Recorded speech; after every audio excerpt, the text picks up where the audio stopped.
सभी को जय श्री राम, राधे राधे। मैं ईशा, पुत्री स्वर्गीय अशोक कुमार अरोड़ा जी की। मैं आजकल अपनी आत्मबीती, अपना एक ज़िंदगी का सच आप लोगों के सामने रख रही हूँ। मेरा वीडियो बनाने का कोई उद्देश्य ऐसा नहीं है कि मुझे ज़्यादा लाइक और सब्सक्राइब मिलेंगे। मेरी कुछ दर्दनाक स्टोरियों से कुछ लोगों को एक शिक्षा भी मिलेगी कि कैसी लाइफ में क्या क्या चुनौतियों का सामना करना पड़ता है जो मैंने किया है। और ऐसे भी बेरुपया वो माफिया भी होते हैं ससुराल वाले। आप लोग मेरी वीडियोस देख रहे हैं, इसका बहुत बहुत धन्यवाद।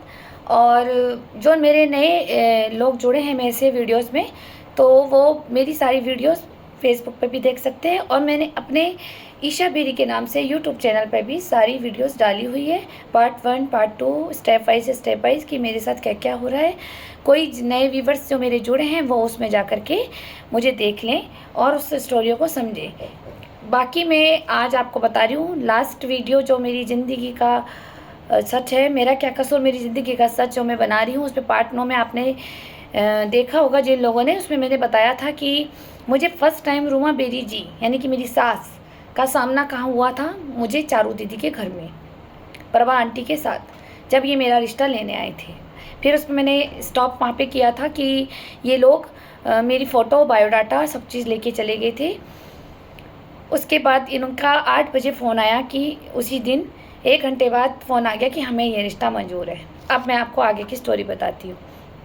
मैंने इन्हें बोला कि ठीक है आंटी, आपको मैं पसंद हूँ, मैंने आपका लड़का नहीं देखा है, तो आप अपने लड़के से पहले मिलवा दीजिए। और मेरी दादी जो मेरे पापा की रियल मम्मी नहीं है, मैंने फिर भी उन्हें अपनी माँ जैसा सम्मान दिया है। मैंने कहा जब तक मेरी दादी प्रेजेंट नहीं होगी तो मैं इसमें कुछ आगे नहीं बढ़ूँगी। मेरी दादी घर पे प्रेजेंट नहीं थी 15 दिनों से, वो बाहर गई हुई थी बुआ जी के, मेरी बुआ के घर में सहारनपुर।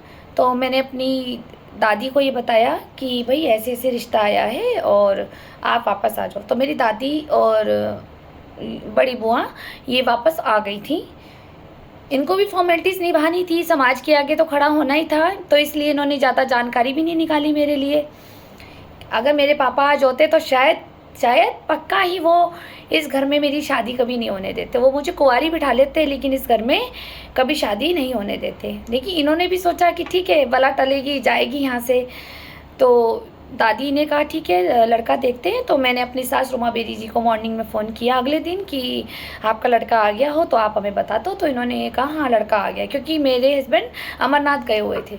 तो हमने कहा ठीक है, तो आप शाम को मीटिंग रख लो, आप हमारे घर आओ, मेरी मम्मी से मिलो, मेरा घर देखो और सबसे मिलो, चाची से, चाचा से। बल्कि बोलचाल तो नहीं है, ठीक है, एक रिश्तेदारी के लिए, मुंह दिखावे के लिए। आजकल तो सबके रिश्ते मुंह दिखावे के हो गए, अंदर से तो कुछ भी नहीं है, सिर्फ दिखावे के लिए अच्छे कपड़े और गहने और अच्छा मेकअप करके खड़े हो जाते हैं रिश्तेदार। आजकल मोस्टली ऐसे ही हो रहे हैं आजकल। तो मैंने कहा आप सबसे मिलो, मेरी दादी आ चुकी हैं, दादी आपसे मिलना चाह रही हैं। तो रूमा बेरी जी ने बोला कि अरे सुनो, हमार को तुम्हारे घर को ही रहना है।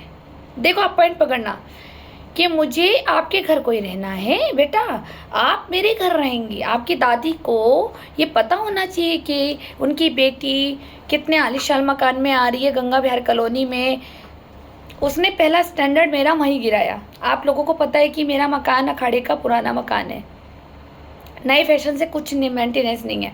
लेकिन इन्होंने मुझे पहले ही फर्स्ट टाइम वहाँ नीचा दिखा दिया।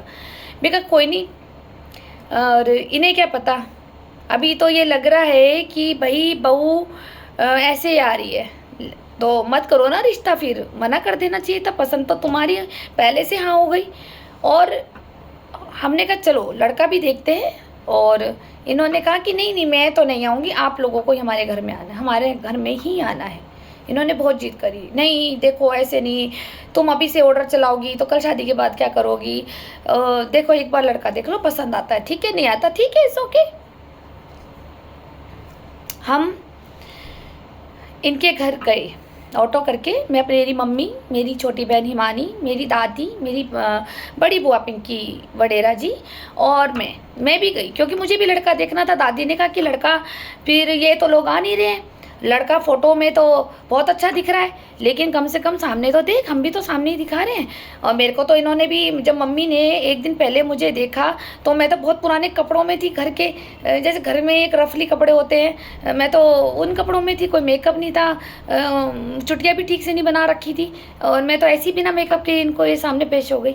तो मेरी दादी ने कहा कि लड़का सामने देखना बहुत ज़रूरी है, कल ये ना हो कि तुझे हम देखा है और उसके बाद तू बोले कि मुझे पसंद नहीं है, या फिर हमें पसंद नहीं आया तो बोलेगी दादी को दिक्कत हो गई।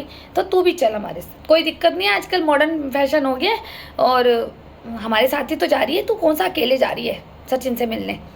हमने ऑटो करा और हम इनके घर में शाम को पहुंच गए 4 बजे करीब।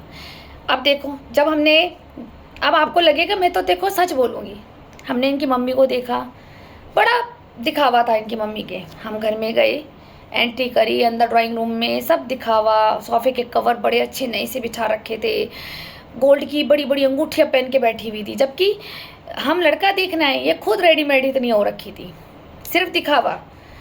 सारी उंगलियों में बड़ी बड़ी रिंग पहनी हुई थी, ऐसा लग रहा था जैसे वो उंगलियां ही ढक गई हो उस उंगलियों, उन अंगूठियों से। आज भी है इनके पास वो अंगूठियाँ, तो वो पहन रखी थी, दिखावा कर रही थी, हमें नीचा दिखाने की कोशिश कर रही थी। पर मेरी एक मजबूरी थी कि मुझे अपने घर के लिए एक बेटा लाना था, मम्मी की थोड़ी सी हेल्प करने के लिए, कि वो उनको थोड़ा स्कूटर पे चले जाए, है ना। मैं अकेले क्या क्या संभालूंगी, मैं बहन छोटी थी, बहन हिमानी को संभालूँ, माँ को संभालूँ, मुझे तो अपना एक लालच यहाँ मार गया। दूसरा, इनकी मम्मी इतना मीठा बोलती थी तो मैं शहद में ही लिपट गई। तो इन्होंने इतना मीठा बोला, और उसके बाद इनके बेटे जी आए, यानी कि मेरे हस्बैंड सचिन बेरी जी। उस वक्त अगर आप 10 साल पहले खड़े खड़ी के लोगों ने, या जितने भी मोती बाज़ार के लोगों ने, सबने देखा होगा कि वो 10 साल पहले चले जाओ, 10-12 साल पहले, और आज हुलिया देख लो। वो कहते हैं ना, संगत और रंगत। आज वो मेरे साथ कैसे ठीक से हो गए हैं, कैसे चलते हैं, बोलने का तहजीब, और क्या नाम बोलते हैं, अच्छा पहनने का ढंग, तो स्टैंडर्ड आ गया मेरे साथ रह के। जब ये हमने इन्हें देखा, तो आज भी मैं ये कह रही हूँ, आप लोगों को बुरा लग रहा होगा, लेकिन मुझे तो सच बोलना है, हमारे को पसंद ही नहीं आया लड़का देखते ही। मेरी छोटी बहन जब छोटी थी, उसने भी देखा, तो उसने मेरे कान में बोला, दीदी ये जीजा मुझे पसंद नहीं है। क्यों? उसकी बात क्यों नहीं मानी मैंने? क्योंकि वो बच्ची थी, उसे क्या पता एक शादी क्या होती है, कि मैं उनके लिए एक सहारा ढूंढ रही हूँ। मेरे हस्बैंड सब चिकन खाते थे, ड्रिंक करते थे, गुटखा खाना, सिगरेटें पीना, ये पूरा गंगा बिहार जानता है। लेकिन इनकी हालत, जैसा इन्होंने खाया पिया हुआ था, वो इनके फेस पे दिख रहा था। इन्होंने साफ बोला भी कि हम लोग ये नशा करते हैं, बोला, सास ने छुपाया नहीं उस वक्त, कि देखो ये इस तरह से गुटखा वुटखा और ये नशा वशा करता है। हमने कहा चलो कोई बात नहीं, आजकल ये फैशन है, लोग कहते हैं ये फैशन है, मैंने भी उसे फैशन समझ लिया। उस वक्त इतना मीठा बोली, हमें कुछ नहीं चाहिए, हमें तो गंगा जल चाहिए, हमारी लड़की आ जाए, मेरे पास लड़की नहीं है, मैं तो ऐसे लड़की बना के रखूँगी। हमें पसंद नहीं था।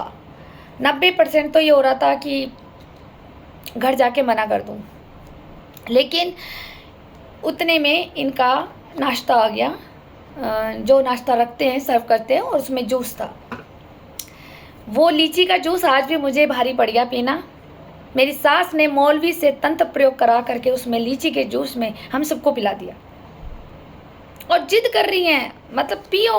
आप जानते हैं, अक्टूबर कनाकत से 2 दिन पहले की बात है ये। अब आप देख लीजिए कनाकत जब आते हैं, और मेरी 23 अक्टूबर में शादी हुई है, उससे आप आ जाओ कनाकत, कितने दिन बैक करोगे आप, उतने दिन तक में ये शादी हुई। तो उस वक्त इसने हमें ठंडा दे दिया, जिसमें चाय इसने हमें नहीं बना के दी, और हमने वो जूस पिया। वो जूस पीते ही हम सबको लड़का पसंद आ गया। वो लड़का इतना पसंद आ गया, मेरी दादी ने बोल दिया कोई नहीं, लड़का काला है तो क्या हुआ, श्याम जी भी तो काले थे, हमारे किशन भगवान भी तो काले थे बेटा, लेकिन ज्ञानी थे, दादी ने बोला मेरी।